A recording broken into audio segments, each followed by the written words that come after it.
Hello students, আসসালামু আলাইকুম। Maths programme থেকে সবাইকে স্বাগতম। আজকে এই অঙ্কটা নিয়ে আলোচনা করব। এই অঙ্কটা হচ্ছে ক্লাস 7 এবং 8 এর জন্য, দুটো ক্লাসের জন্য সবচেয়ে ইম্পর্টেন্ট একটা অঙ্ক। মাঝে মাঝে ক্লাস 9 এর ক্ষেত্রেও সেটা চলে আসে। চলো আজকে এই অঙ্কটা সমাধান করার চেষ্টা করি। যদি m minus 1 by m equal to 4 হয়, তবে m to the power 8 plus 1 by m to the power 4 equal to কত হবে?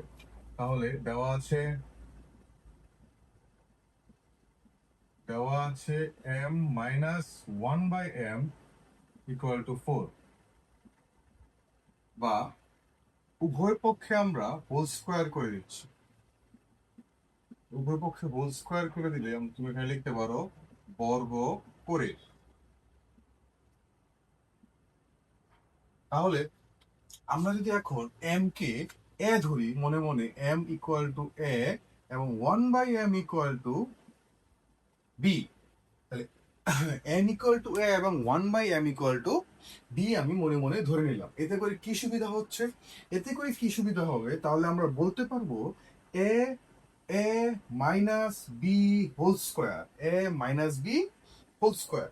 a minus b whole square সূত্র আমরা জানি হচ্ছে a স্কোয়ার মানে হচ্ছে m square minus 2ab, a মানে হচ্ছে m, b মানে হচ্ছে 1 বাই m, বি স্কোয়ার মানে হচ্ছে 1 by m whole square equal to 4 square মানে হচ্ছে 16। আশা করি লাইন সবাই বুঝতে পেরেছো। এখন m আর m কাটাকাটি গেল, m square minus 2 plus 1 by m square equal to 16। এখন এখানে 1 স্কোয়ারের উপর 1 এর উপর স্কোয়ার দিলে সেটা 1ই হয় এবং m এর উপর স্কোয়ার দিলে m স্কোয়ার হয়। তাহলে m square plus 1 by m square equal to 16 plus 2, বা m square plus 1 by m square equal to 18। এখন একটু ভালো করে খেয়াল করো, এখন আমরা এই পর্যন্ত আসতে হলে আমাদের একটু খেয়াল করে দেখো কোন পর্যন্ত আমরা যাব। আমরা কি এখনই লসাগু করে ফেলবো? এখন লসাগু আমরা করতে পারবো না। তাহলে আমাদের টু দি পাওয়ার 4 পর্যন্ত যেতে হবে। টু দি পাওয়ার 4 পর্যন্ত যেতে হবে। স্যার এখানে তো আপনি আরো প্রশ্ন করতে পারেন যে টু দি পাওয়ার 8 পর্যন্ত তো রয়েছে। টু দি পাওয়ার 8 পর্যন্ত থাকলেও টু দি পাওয়ার 8 পর্যন্ত আমরা যাব না, আমরা টু দি পাওয়ার 4 পর্যন্ত করে ফেলবো।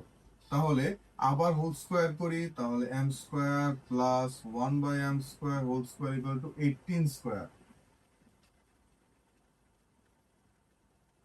এখন আমরা এখানে কি করব, m স্কোয়ার কে মনে মনে a ধরবো আর 1 বাই m স্কোয়ার কে মনে মনে b ধরবো।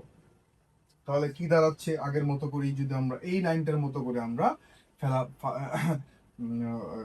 অ্যাপ্লাই করার চেষ্টা করি, তাহলে m স্কোয়ার হোল স্কোয়ার মানে হচ্ছে s square, s square a plus b whole square, s square plus 2, 2 হচ্ছে 2ab, ab মানে হচ্ছে m square into 1 by m square plus 1 by m square whole square equal to 18 square কত হয়? তাহলে 18 square হচ্ছে 18 into 18 কত হয়? 18 into 18 64 6 8 1 144 8 1 4 842 324। 324 হচ্ছে 18 স্কোয়ার। এখন এই লাইন থেকে যদি আমরা এখন এই লাইনে আসি, তো m to the power 4 m square whole square মানে হচ্ছে m to the power 4 plus m square whole square, তার মানে 2 থাকে, m স্কোয়ার কাটা গেল, m স্কোয়ার কাটা গেল। সবাই বুঝতে পেরেছো?